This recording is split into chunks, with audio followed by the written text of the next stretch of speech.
우리가 하나님과 만나는 의식이 제사이고 예배입니다. 구약 제사에서는 제사를 드릴 때마다 하나님께 제물을 꼭 드렸습니다. 가장 좋고 흠이 없는 것을 하나님께 드렸습니다. 그 제물이 크든 작든 가장 귀한 것을 하나님께 드렸습니다. 구약의 제사에서 황소는 제사 중에서 가장 큰 제사였습니다. 아주 가난한 사람은 곡식가루를 드리고 좀 더 나은 사람은 비둘기를 드리고 보통 사람들이 주로 양을 드렸습니다. 그러나 이 황소는 신분이 높거나 부자가 아니면 드릴 수 없는 제사였기 때문에 가장 큰 제사이고 제물이었습니다. 그래서 사람들이 부러움이 뭐냐? 나도 언제쯤 저 황소로 하나님께 예물을 드릴까? 특별한 어떤 기념일이거나 내가 부자가 아니고서는 이것을 드리기가 쉽지가 않았습니다. 오늘 본문의 시를 쓴 다윗은 황소처럼 크고 우람하고 건강하고 또 뿔이 있고 이런 제사보다도 더 큰 제사가 우리에게 있다고 이 다윗이 고백을 하고 있습니다. 자, 여러분, 그것이 무슨 제사이겠습니까? 그 제사는 감사로 드리는 제사입니다. 자, 오늘 본문 30절 말씀을 같이 한번 읽어봅니다. 시작. 내가 노래로 하나님의 이름을 찬송하며 감사함으로 하나님을 위대하시다 하리니. 감사함으로 드리는 제사, 하나님의 이름을 찬송하고 하나님 감사합니다, 하나님은 위대하십니다라고 고백하는 그 감사의 제사를 하나님께서 가장 기뻐하신다는 거예요. 히브리서 13장 15절 말씀을 보면 히브리서 13장 15절 말씀을 보면 다 같이요, 시작. 그러므로 우리는 예수로 말미암아 항상 찬송의 제사를 하나님께 드리자. 이는 그 이름을 증언하는 입술의 열매니라. 하나님이 원하시는 제사는 뭐냐? 찬송의 제사라는 거예요. 하나님을 찬송하고 경배하고 하나님 이름을 높여드리고 하나님을 찬미하고 오직 주님밖에 없습니다, 모든 것이 주님의 은혜입니다라고 고백하는 그 찬송과 찬미의 제사를 하나님은 가장 기뻐하신다. 베풀어 주신 은혜, 나의 힘으로 잘 살고 내가 잘해서 이렇게 됐고 그런 것을 받으시는 게 아니라 이 모든 것이 하나님의 은혜라고 고백하는 그 고백을 받기를 원하신다는 거예요. 하나님은 자신에게 감사하는 사람을 사용하시고 높여주셨습니다. 성경에 수많은 인물이 있지만 감사를 가장 잘하는 인물 중에 바로 오늘 본문에 글을 쓴 다윗이 그런 사람입니다. 다윗은 어릴 때부터 중년, 노년에 이르기까지 항상 감사를 했어요. 시편의 수많은 이 시가 다윗이 쓴 시예요. 때로는 고통 가운데 있고 때로는 죄악 가운데 있고 어려움 가운데 있고 힘든 가운데 있지만 항상 그 결론은 뭐냐? 하나님께 감사하는 거예요. 주님 의지합니다. 주님은 나의 산성이십니다. 오직 주님밖에 없습니다. 주님께 가까이 함이 나의 복입니다. 항상 주님께 감사하는 감사의 제사를 다윗이 즐겨했습니다. 자, 오늘 본문은 시편 69편인데 본문 구절로 한 구절만 보면은 이 69편의 전체를 우리가 다 알 수가 없습니다. 자, 성경책 있으신 분은 성경책 69편의 맨 위에 있는 제목이 뭐라고 되어 있어요? 제가 한번 대신 읽어볼게요. 다윗의 시, 인도자를 따라 소산님에 맞춘 노래. 소산님 하니까 꼭 선생님 어떤 님인가한테 그런 뜻이 아니에요. 백합화의 곡조에 맞춰서 부른 노래라는 이야기입니다. 자, 이것만 보면은 참 순수하고 아름답고 백합화처럼 청초하고 이런 그 시일 것 같은데 이 앞에 내용을 보면요, 결코 이 시가 단순한 시가 아니에요. 자, 대표적으로 시편 69편 1절 말씀 한번 같이 볼까요? 1절 시작. 하나님이여 나를 구원하소서, 물들이 내 영혼에까지 흘러 들어왔나이다. 지금 다윗이요, 아주 어려운 상황을 이야기하고 있는 거예요. 하나님, 지금 물이 들어와 가지고요, 지금 저를 다 덮으려고 이런 지금 꼴랑꼴랑한 상태에 있습니다. 그리고 1절 뒤에 보면요, 하나님 고통 가운데 있는 저를 구원해 주세요, 도와주세요. 힘들고 어려운 상황이 쭉 나열되어 있는 거예요. 자, 그래서 제가 이 성경의 도대체 주제가 뭔지를 한번 번역본 성경을 찾아보니까요, 이렇게 되어 있어요. 새번역 성경에는 우리는 하나님을 신뢰한다, 이게 제목이에요. 우리는 하나님을 신뢰한다. 너무나 힘들고 어렵지만 우리는 끝까지 하나님을 믿겠습니다, 이런 표현이에요. 현대인의 성경에는 이렇게 표현되어 있어요. 고통당하는 자의 부르짖음. 이 전체 내용을 보니까요, 너무나 힘든 분들의 외침이고 기도예요. 뉴 리빙 성경을 보니까 또 이렇게 표현되어 있어요. 도와달라는 부르짖음. 자, 전체를 보니까 이 시편 69편요, 만만한 시가 아니에요. 너무나 힘들고 어려운 가운데 다윗이 그 고통을 호소하는 시예요. 그런데 그럼에도 불구하고 오늘 본문 30절, 31절 보면요, 결론은 고통으로 끝나는 게 아니에요. 하나님, 저는 주님 앞에 감사하겠습니다. 좋은 물질 드리는 것도 좋고 값비싼 거 드리는 것도 참 값지고 중요하지만 하나님, 그것보다 더 중요한 날마다 감사하는 제사 제가 드리겠습니다. 이렇게 지금 다윗이 고백을 하고 있어요. 그렇게 어렵고 힘든 중에도 하나님을 찬양하고 감사하는 게 바로 다윗입니다. 위대하신 하나님께서 반드시 기적을 베풀어 주실 것이고 능력을 베풀어 주실 거라는 것을 믿고 다윗이 지금 감사와 찬송을 드리고 있습니다. 감사는 하나님의 위대하심을 드러내는 가장 큰 도구입니다. 다니엘은 다른 신들에게 기도하는 자는 다 사자굴에 집어넣겠다라는 그 조서를 보고도 그는 기도한 사람입니다.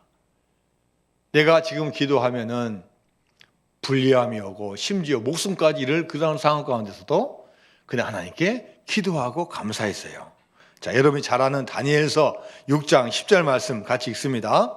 시작. 다니엘이 이 조서에 왕의 도장이 찍힌 것을 알고도 자기 집에 돌아가서는 윗방에 올라가 예루살렘으로 향한 창문을 열고 전에 하던 대로 하루 3번씩 무릎을 꿇고 기도하며 그의 하나님께 감사했더라.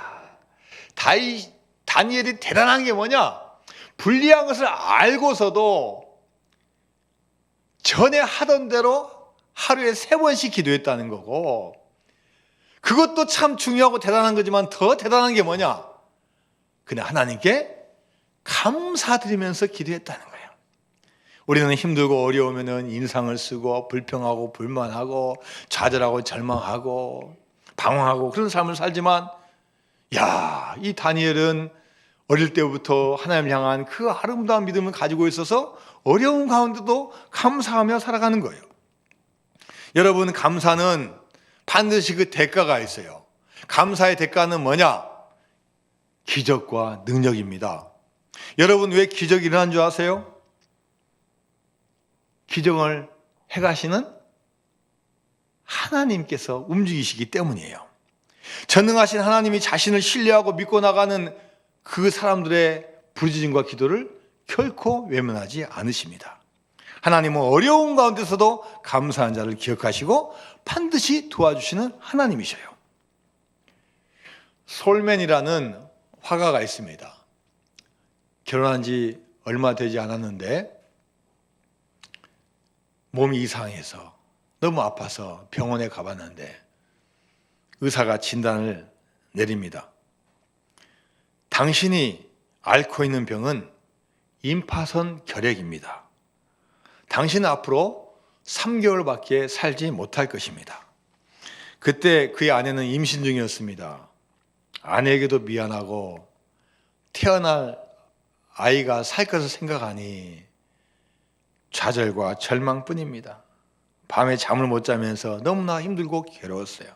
그런데 그 다음날 아침에 아내가 그의 손을 잡으면서 위로합니다. 여보, 3개월밖에 살지 못한다고 생각하지 말고 하나님께서 3개월을 더 허락해 주셨다고 생각하며 살아봅시다.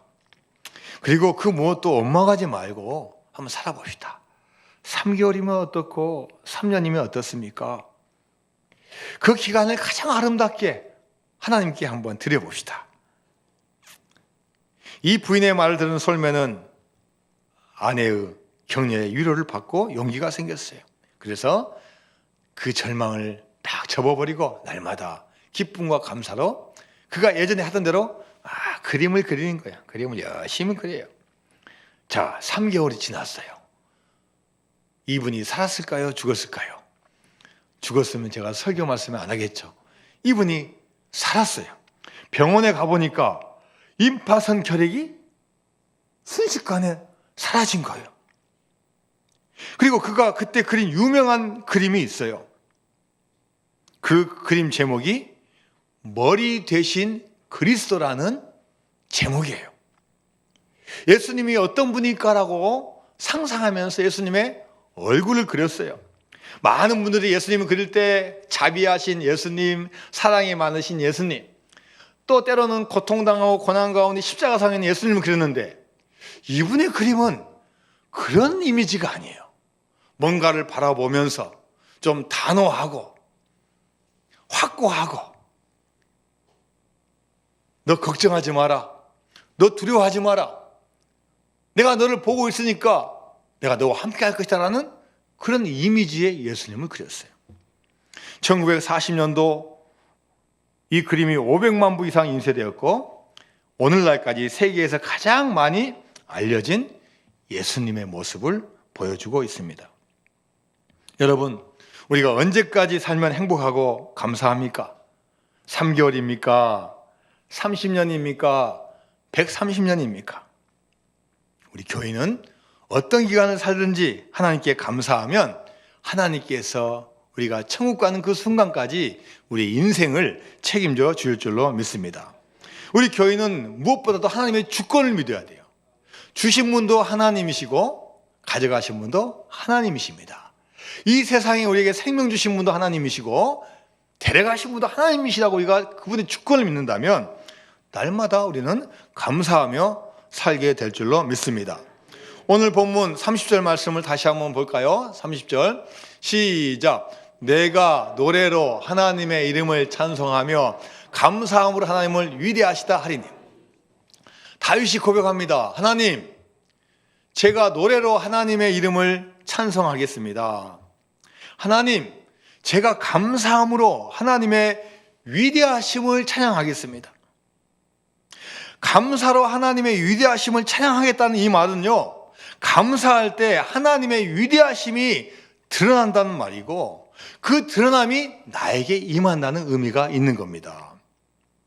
예수님께서도 오병이어의 기적을 베풀어 주실 때 하나님께 기도하셨어요.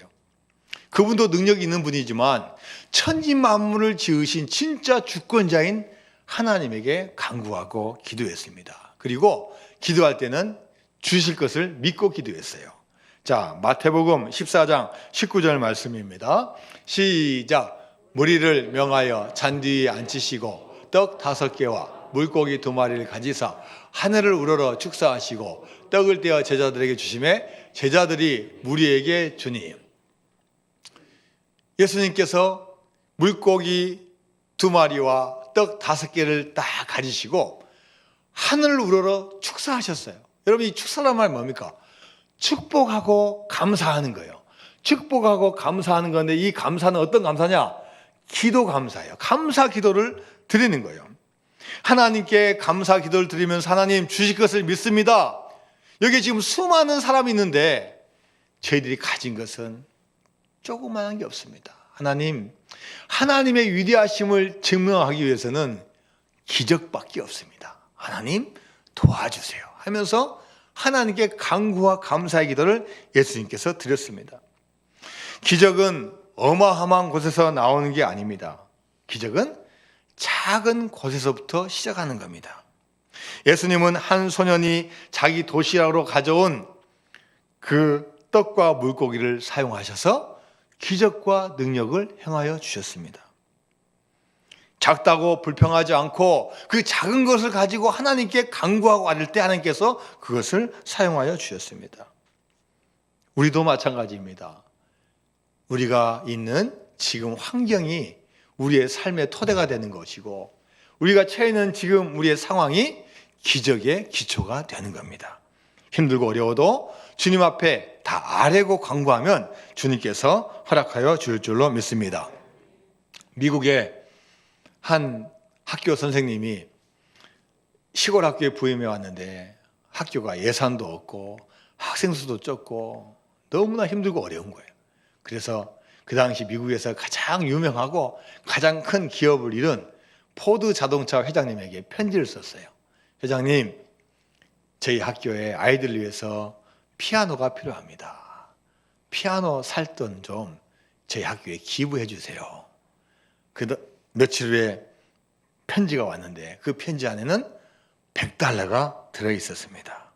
그런데 이 $100는 고마운 돈이지만 피아노를 사기에는 너무나 부족한 돈이었어요. 그래서 어떻게 할까 하다가 이 선생님이 이 $100를 가지고 땅콩을 샀어요. 그 비어있는 학교 부지에다가 땅콩을 심었어요. 1년, 2년, 3년 지나니까요, 이 땅콩 밭의 규모가 커지면서 많은 열매를 거둬서 피아노를 살 돈을 딱 마련했어요. 자, 피아노를 사려고 하는 거 보니까 야, 이게 어떻게 됐지? 이런 게 어떻게 났지? 그렇지, 우리 회장님이 준 그 $100가 종잣돈이 되어서 이런 일 했지. 그러면서 이 회장님에게 편지를 썼어요. 회장님, 감사합니다. 회장님께서 주신 그 $100가 종잣돈이 되어서 드디어 이제 피아노를 사게 되었습니다. 다 이것도 회장님의 덕분입니다. 이 편지를 받은 회장님이 여러분 어땠을까요? 한편으로는 미안하기도 하고 또 감사를 한 이분에게 너무나 감동을 받았어요. 그래서 이분이 편지를 쓰면서 $10,000를 송금을 해줬어요. 그리고 편지에는 이렇게 쓰여 있습니다. 선생님 같은 분이 미국에 있다는 것이 자랑스럽습니다. 선생님 같은 분은 처음입니다. 많은 분들이 도움을 요청했지만 기부금을 주면 적다고 투덜대거나 모른 척 해버리는 게 전부입니다. 그런데 선생님은 작은 기부금에 대해서 감사하고 큰 이익을 올리시다니 제가 감동받았습니다.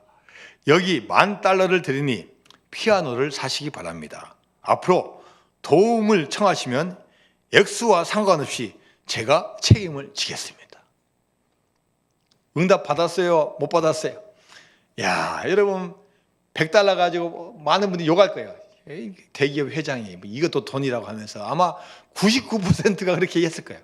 그런데 작은 것에도 감사하고 그것을 갖다가 종잣돈을 해서 열심히 일하니까요, 피아노 한 대가 아니라 2대도 생기고 10대도 생기고 요청하는 대로 생기는 거예요. 여러분 그렇습니다. 자기가 원하는 대로 되면 감사하고 원하는 대로 되지 않으면 감사하지 않는 것은 하나님이 원하시는 게 아니에요. 나에게 주어진 상황이 어떠하든지 그 상황 자체를 감사하는 것으로 우리는 시작해야 돼요. 감사는 응답이고 결과고 열매가 아니라 감사는 태도이고 자세입니다. 아무리 상황이 어려워도 감사하는 태도와 자세를 갖는다면 그 상황이 바뀌어질 것이고 그 사람에게 놀라운 기적의 역사가 일어나게 될 줄로 믿습니다. 우리는 믿음의 길을 걸어가다 보면은 때로는 힘들고 어려운 일들이 만납니다. 바울과 실라가 복음을 열심히 전했는데 그 결과물이 감옥에 갇힌 거예요. 근데 만약 그때 절망하고 좌절하고 불평했다면은 기적이 일어나지 않습니다. 그런데 바울과 실라는 감옥에서도 하나님을 찬양하는 거예요.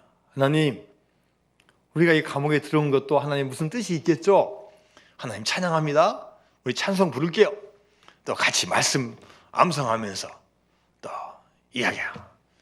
좋은 말씀 있지. 항상 기뻐하라. 쉬지 말고 기도하라. 범사에 감사하라. 막 찬양하고 기도하고 하니까 어떤 일이 벌어진 거예요? 갑자기 딱 지진 나요. 여러분, 지진 나면은 원래 안 좋은 거예요. 지진 나면은 뭐가 망하거나 죽거나 해야 되는데, 지진 나는데 무엇을 위한 지진이에요? 옥터가 흔들리고 옥문이 열리고 착고가 벗어지고 바울과 실라가 석방되는 결과가 오는 거예요. 저기 보니까 간수가 지금 자결 하려고 하는 거예요. 내 책임이다. 이 죄수 도망가면은 나한테 책임 오니까 죽어야지. 간수장, 스탑, 그만하세요. 이리 오세요. 간수장에게 복음을 전하고 그의 가족이 다 복음을 전하고 세례를 주고, 이 간수장이 빌립보 교회예요. 야긴과 보아스 같은 기둥이 된 거예요. 하나님은 우리에게 고통과 고난과 어려움을 줄 때 그냥 주시는 게 아니에요. 그 가운데도 감사하면요, 그 감사를 통해서 행하실 아름다운 열매들을 다 준비해 놓고 계신 거예요. 할렐루야. 제가 어릴 때 보았던 TV가 생각이 납니다. 이 말씀을 준비하다 보니까요, TV가 생각나요. 제가 초등학교 때라고 기억되는데, 여러분, 미국에서 수입해서 아마 우리나라 회사에서 했겠죠. 600만 불에, 여러분 TV도 한번 어릴 때부터 성경책만 보신 것 같아. 600만 불의 사나이라는 이게 있어요. 어떤 공군 대령이 사고가 나가지고 왼쪽 눈은 실명하고 오른쪽 팔이 나가고 두 다리를 다 잃었어요. 그런데 이 사람을 단순히 살리는 게 아니라 이 사람을 사이보그 인간을 만든 거예요. 생화학적으로 가장 강력한 인간을 딱 만들어서 우리의 요원으로 쓰자라고 결정을 해서 어마어마한 돈을 들여서 만드는 거예요. 어릴 때 기억이 난 것 같아요. 그냥 눈이 아니에요. 막 지금으로 보면 그 줌 같은 거예요. 줌 같은 거. 쫙 해가지고 막 가깝게도 보이고 크게도 보이고 멀리도 보이고 자세하게 보이고 되는 거예요. 그리고 팔이 얼마나 세냐면요, 한 번 치면은 이게 몇 톤이에요. 얼마나 이 무쇠팔을 만들었는지 딱 쳐요. 다리요?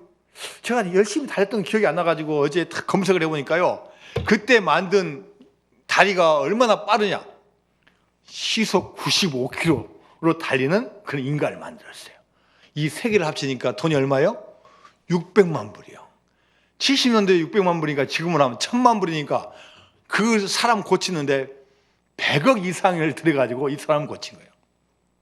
그런데 이걸 제가 준비하면서 묵상을 해보니까 나는 얼마짜리일까?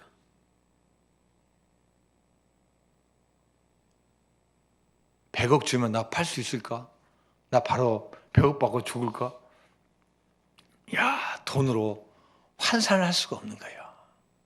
내가 가지고 있는 눈동자, 귀, 코, 입, 모든 신체 하나를 보니까요, 이걸 돈으로 끼워 맞춘다 그러면은 600만 불이 아니라 6천만 불을 줘도 절대 나와 같은 창조물을 만들 수가 없는 거예요. 여러분, 한 분 한 분이 그렇게 너무나 귀한 존재예요. 감사해야 돼요. 감사. 야, 볼 수 있고 먹을 수 있고 감사할 수 있고 찬양할 수 있고 느낄 수 있고, 야, 이게 얼마나 큰 축복인지. 감사와 원망은 바이러스와 같습니다. 속도가 빠르게 전염이 됩니다. 감사하는 분 곁에 있으면요, 나도 모르게 나도 감사하며 살아야 되지. 감사보다 더 나쁘면서 빠른 게 있어요. 불평하는 바이러스, 불평하는 바이러스. 10년, 20년 감사하고 살아왔는데 옆에서 쿡 찔러요. 너 그거 진짜인 줄 알아? 너보다 더 잘하는 사람이 얼마나 많은데. 그러면 하루아침에요, 그 불평 감사에 확 전염이 되는 거예요. 여러분, 그래서 우리는 코로나19를 걸리면 안 되고 감사 바이러스 우리가 복균을 해야 돼요. 복균. 그리고 확진이 돼야 되고 전파를 해야 돼요. 할렐루야. 우리 가운데 콕 찌르면은 감사 바이러스가 튀어나와야 돼요. 하나님께 영광 올려드리는 최고의 예배는 뭐냐? 우리의 삶 가운데 드리는 감사예요. 교회는 나왔는데, 직분은 받았는데, 늘 가면은 정부 요구하고, 상사 요구하고, 직원 요구하고, 배우자 요구하고, 부모 탓하고, 자신 요구하고, 그건 교인이 아니에요. 우리 교인은 어떤 상황이 있어도 감사를 해야 돼, 감사. 주님의 은혜입니다. 주님의 감사입니다. 내일이라도 당장에 하나님께서 나 데려갈 수 있는데 지금까지 살려주셔서 감사합니다. 거지 안 되게 해주셔서 감사합니다. 여러분은 별로 그렇게 생각하지 않으신 것 같아요. 너무 조용하죠?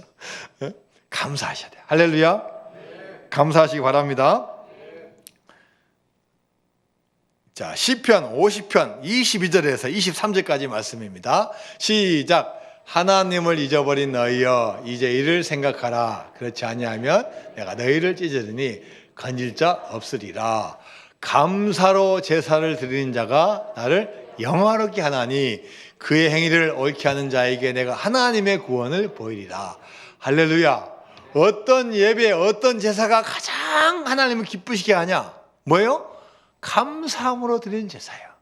주님 앞에 나올 때 감사하는 거예요. 아침에 일어나서 하나님 감사합니다. 생명 주셔서 감사합니다. 저녁에 잘 때 감사하는 거예요. 주님 오늘 하루도 수많은 위기 가운데 일 가운데 지켜주셔서 감사합니다. 감사하며 살아가는 거예요. 하나님은 겉으로는 그럴 것 같고 겉으로는 대단한 것 같지만 형식으로 예배하는 거 싫어하셔요. 자, 이사야서 1장 11절에서 12절까지 말씀입니다. 시작. 여호와께서 말씀하시되 너희의 무수한 재물이 내게 무엇이 유익하뇨? 나는 순양의 번제와 살찐 짐승의 기름에 배불렀고 나는 수송아지나 어린 양이나 순염소의 피를 기뻐하지 아니하노라. 너희가 내 앞에 보이러 오니 이것을 누가 너희에게 요구하였느냐? 내 마당만 밟을 뿐이라. 하나님은 물론 정성스럽게 드린 물질 기쁘게 받으셔요. 그러나 더 중요한 게 뭐라는 거예요? 진정한 마음을 가지고 감사하며 드리는 예배를 받기를 원하신다는 거예요. 예배는 하나님과의 교제요, 하나님과의 관계입니다. 참 예배는 우리가 예배를 드리는 이 순간도 예배이지만 삶 속에서 사는 것도 하나님께 드리는 예배예요. 그래서 로마서 12장 1절에서 말씀하고 있습니다.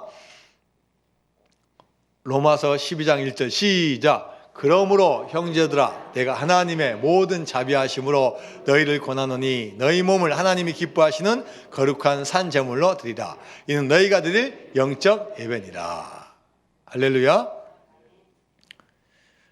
우리 교인의 특징은 고백하는 겁니다. 하나님께 감사함으로 고백하는 거예요. 왜 다윗이 위대한 신앙인이냐? 자기가 받은 걸 고백을 해요.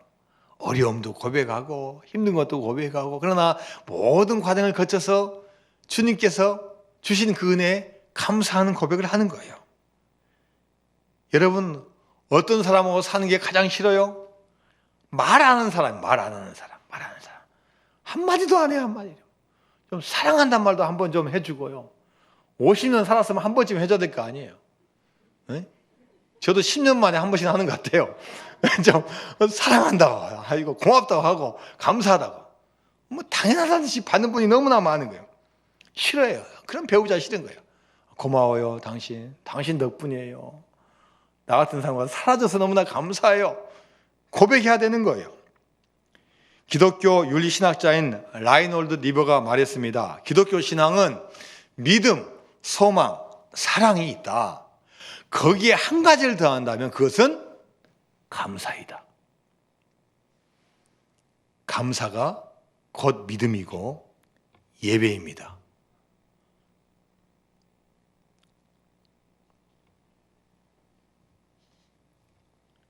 미국에서 목회를 하신 한 목사님이 너무나 빠른 나이에 이 세상을 떠나셨어요. 43살이라는 젊은 나이에 세상을 떠났습니다. 말트비 밥콕이라는 목사님이에요. 1858년에 태어나서 1901년에 돌아가셨어요. 그런데 이분이 돌아가신 그 해에 썼던 시가 있어요. 그 시를 15년 후에 어떤 분이 곡을 붙여가지고 작곡을 해서 이게 지금 찬송가에 수록이 돼 있어요. 그는 그가 살고 있는 지역, 어떻게 보면 참 평범한 지역이에요. 밭이 있고 농장이 있고 또 산이 있고 그런 지역이에요. 다른 분이 봤을 때 그냥 평범한 거예요. 근데 이분에게는 이 모든 것이 하나님의 은혜인 거예요. 아, 너무나 아름답다. 너무나 감사하다. 내가 지금까지 산 것도 하나님의 은혜이다 하고 이분이 고백하는 거예요. 자, 찬송가 478장 우리 2절과 3절 같이 이분이 시를 쓴 찬송을 하도록 해보겠습니다.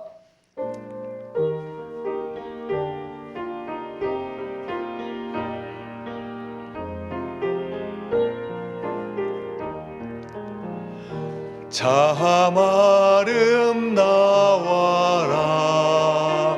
주님의 세계는 저 아침 해와 저녁 놀 밤하늘 빛난 별 망망한 바다와 늘 푸른 몽우리 다 주 하나님 영광을 잘 드러내도다. 참 아름다워라 주님의 세계는 저 산에 부는 바람과 잔잔한 시냇물 그 소리 가운데 주 음성 들리니 주 하나님의 큰 뜻을 알듯하도다. 이 밥콩 목사님은 이 찬송에서 이렇게 고백했어요. 주님의 세계는 저 산에 부는 바람과 잔잔한 시냇물 그 소리 가운데 주 음성 들리니 주 하나님의 큰 뜻을 나 알듯 하도다. 그냥 모두에게 주어진 자연입니다. 그런데 이분은 그 자연 가운데서 하나님의 음성을 듣는 거예요. 하나님과 교제하고 하나님의 주시는 은총과 은혜를 마음껏 누리는 거예요. 저는 지난주에 장례식장에 다녀왔는데 제가 예전 교회에서 부목사로 있을 때 같이 사역을 했던 목사님 사모님이 갑자기 돌아가셨어요. 50대 후반의 젊은 나이인데 일주일 정도 독감이 걸린 줄 알고 으시으시 하다가 좀 상태가 안 좋아져서 병원에 갔는데 하루 만에 폐혈증으로 돌아가셨어요. 이 목사님 부부하고 제가 작년에 1박 2일 여름에 같이 보내고 대화도 하고 또 좋은 시간을 보낸 그런 기억이 있는데 돌아가셨다니까 저나 아내나 너무나 마음이 안 좋았어요. 장례식장 가니까 이 목사님도 너무나 황당하잖아요. 너무나 갑작스러운 일이니까 그냥 힘들게 계시는 거예요. 시험소리를 내시면서 힘들게 계시고 아들이 셋이에요. 큰 아들이 하나 있고 쌍둥이 아들이니 둘 다 지금 군대 가 있어. 군대 가 있는데 어머니 돌아가셨다는 소리를 듣고 갑자기 휴가 나왔는데 큰 아들이 아빠 옆에서 막 울고 있는 거예요. 막 눈물이 뚝뚝 흘리고요. 여러 목사님들과 같이 갔는데 저는 그분을 잘 알잖아요. 그 짧은 시간에 어떻게 할 수 없고 그냥 나는 그냥 부둥켜 그냥 조금 울었어요. 부둥켜 안고 울었어요. 제가 뭐 무슨 말을 할 수 있겠어요. 그리고 돌아섰는데 그 큰 아들이 막 눈물을 흘리고 있는 거예요. 저도 30몇 년 전에 입대를 하려고 서울에 있다가 고향 목포집에 왔는데 하필이면 그날 제 어머님이 사고가 나셔서 돌아가셨어요. 목사님 사모님이고 아들이 군대 간다고 그러니까 물론 슬프겠지만 그럴 여를도 없이 돌아가셨어요. 군대 가고 얼마나 마음이, 같이 사고 당한 여동생은 의식을 없어서 아직 깨어나지 못하고 있죠. 저는 어머님 장례식 치르자마자 입대를 했으니 제 마음 가운데는 하나님이 과연 계실까? 하나님이 살아계시면 어떻게 이런 일이 날 수 있지? 그런 눈물밖에 안 나오는 그런 때가 있었는데 30년이 지난 지금에 또 그런 일을 당하는 또 분이 있는 거예요. 그런 분이 있는 거예요. 꼭 내가 30몇 년 전에 저와 같은 모습을 하고 있는 그 아들이 있는 거예요. 여러분 한번 잘 생각해 보세요. 여러분 항상 잘 살고 항상 안전하고 살아오셨는지. 여러분 물가에서 죽을 분도 있었고 그런 고비도 있었고 사고로 죽을 분도 있었고 또 실제로 주변에 많은 분들이 젊어서 죽고 학창시절에 죽고 먼저 가신 분들이 여러분 얼마나 많습니까? 근데 그 가운데 저와 여러분 여기까지 지켜주시고 인도하신 것이 얼마나 큰 은혜예요. 그렇지 않습니까? 우리는 하나님의 주권을 인정해야 돼요. 내가 몇 살까지 산다고 해서 살 수 있는 존재가 아니에요. 하나님이 생명 주셨으니까 야 이제 와라 하면 우리는 갈 수밖에 없는 너무나 연약한 존재예요. 그러나 우리가 언제 갈지라도 있는 순간까지는 하나님의 주권을 인정하고 날마다 감사하며 살아가서 감사함으로 하나님께 영광 올려드리는 저와 여러분이 되어야 될 줄로 믿습니다. 하나님 아버지 감사드립니다. 저희들 연약하고 부족합니다. 한순간 위험 가운데 노출되어 있어서 우리는 언제든지 부르시면 갈 수밖에 없는 연약한 존재입니다. 그러나 그 가운데서도 건강 주시고 생명 주시고 많은 것 누리게 해주심을 너무나 감사드립니다. 주신 것에 날마다 감사하고 하나님께 무엇보다도 감사하고 그래서 하나님께 감사로 영화롭게 하는 우리 모든 성도님 될 수 있도록 축복하여 주옵소서. 예수님의 이름으로 기도드리옵나이다. 아멘.